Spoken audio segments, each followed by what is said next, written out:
Donc alors le texte étudié est le torche-cul qui vient du chapitre 13 de Gargantua, écrit par François Rabelais.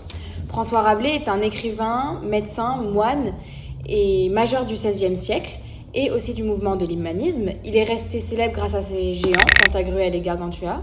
Il a écrit Pantagruel en 1532 sous le pseudonyme d'Alcoaz Nazier et c'est 2 ans plus tard, en 1534, qu'il écrit La vie très horrifique du grand Gargantua, père de Pantagruel.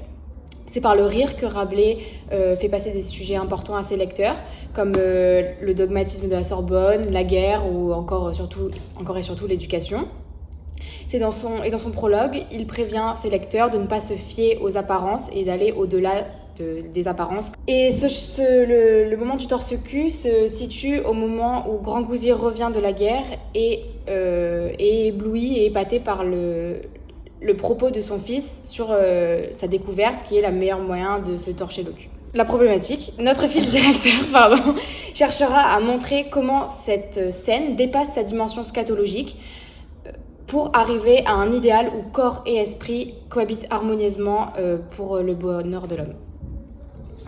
Pour les mouvements, tout d'abord, on a un propos logique de Gargantua, après une expérimentation scientifique et à la fin une conclusion de Gargantua. Il n'y a pas besoin de se torcher le cul, dit Gargantua, tant qu'il n'y a pas de souillure. La souillure ne peut pas y être si l'on n'a pas chié. Il nous faut donc chier avant de nous torcher le cul. Oh, dit Grand Gousier, que tu as du bon sens, petit garçonnet. Ces prochains jours, je te ferai passer docteur dans la guide des sciences des compteurs, pardieu, car tu as beaucoup de raisons pour ton âge. Aussi, poursuis ce propos torcheculatif, je t'en prie. Et par ma barbe, au lieu d'une barrique, tu en auras 60 fûts. Je parle de ce bon vin breton, qui n'est pas produit en Bretagne, mais dans ce bon pays de Véron. Je me torchai ensuite, dit Gargantua, avec un couvre-chef, un oreiller, une pantoufle, une gibecière, un panier. Mais oh, quel déplaisant torche-cul! Puis avec un chapeau. Et notez que des chapeaux, les uns sont ras, les autres à poil, les autres veloutés, les autres en taffetas, les autres en satin. Le meilleur de tous est celui à poil, car il nettoie très bien la matière fécale. Puis, je me torchais avec une poule. On va s'arrêter là, parce que c'est très bien, merci. On attaque l'analyse. Alors, pour commencer, ce qui peut choquer au premier abord sont le vocabulaire assez scatologique et enfantin de Gargantua, avec torcher le cul, souillure, tout ça. Ce qui contraste avec la formation de la phrase, puisqu'elle est très très bien formée. Il y a un syllogisme. Donc la proposition majeure du syllogisme va de « il n'y a pas besoin de se torcher le cul » jusqu'à « il n'y a pas de souillure ». La mineure de la souillure à l'on n'a pas chié, et la conclusion, il faut donc chier avant de nous torcher le cul. Ce qui crée du coup ce syllogisme avec ce vocabulaire crée un paradoxe qui montre que Rabelais s'amuse avec le vocabulaire, avec la formation des phrases de l'éducation scolastique, mais les propos de Gargantua sont vides et très évidents. Ensuite, nous avons l'émerveillement de Grand Gousier face à ce que Gargantua vient de lui énoncer. On peut le voir avec son exclamation « oh », mais aussi les plusieurs points d'exclamation. Il va le faire passer docteur, il a beaucoup de raisons. Donc voilà, et ça montre le début de l'éveil sensoriel de Gargantua qui est opposé à l'éducation scolastique qu'il va recevoir plus tard. Après, Grand Gousier annonce la récompense que Gargantua peut avoir avec ce 60 fûts, et ça aussi, ça nous énonce le gigantisme dans lequel ils vivent, puisqu'il lui promet 60 fûts, sachant qu'un fût, c'est 200 litres, donc ça nous contextualise pour s'imaginer un peu la grandeur des choses. Gargantua reprend son propos avec « je me torchais », le pronom personnel montre son implication dans sa recherche. Il se torchait donc avec un couvre-chef, un oreiller, une pantoufle, une gibecière. Il y a une énumération de tous les torche-culs auxquels qu'il a essayé. Il y a beaucoup d'énumérations qui reviennent dans ce passage. Et il y a « mais oh, quel déplaisant torche-cul ». On peut voir que Gargantua élimine les torche-culs déplaisants. Donc il y a vraiment une recherche de sensations agréables. Et noter est un impératif à la ligne 13 qui réimplique un peu le lecteur dans son propos.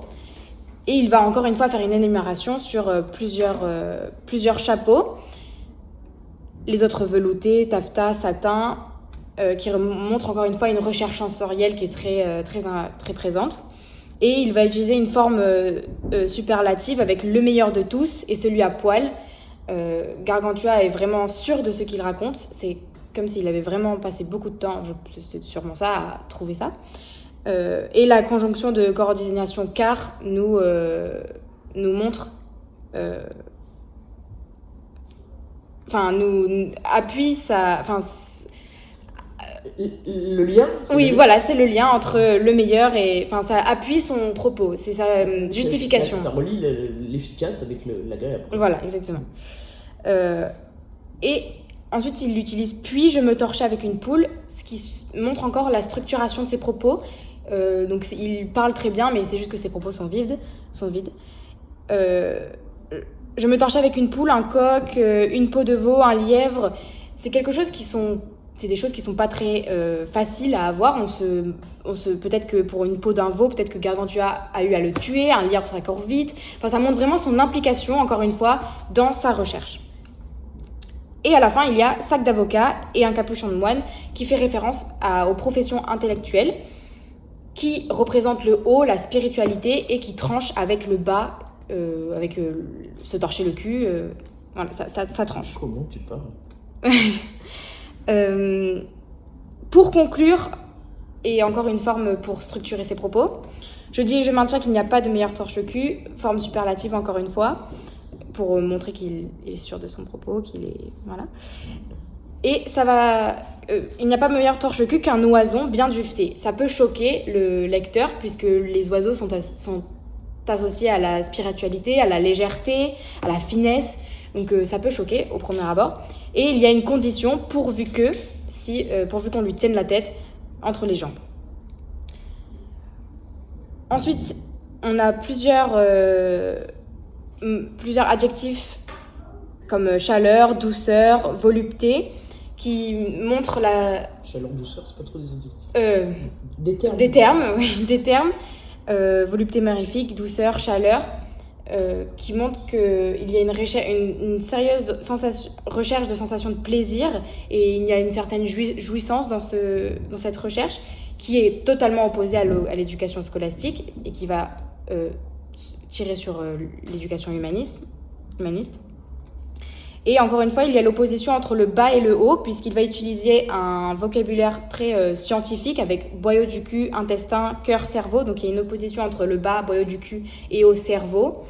On rappelle, c'est un vocabulaire scientifique assez léger, mais on rappelle que Gargantua n'a que 5 ans à ce moment-là. Et à la fin, il va comparer il va dire que les héros et demi-dieux sont heureux, sont joyeux, car ils utilisent un torche-cul, car leur torche-cul est un oison et non pas l'ambroisie ou le nectar.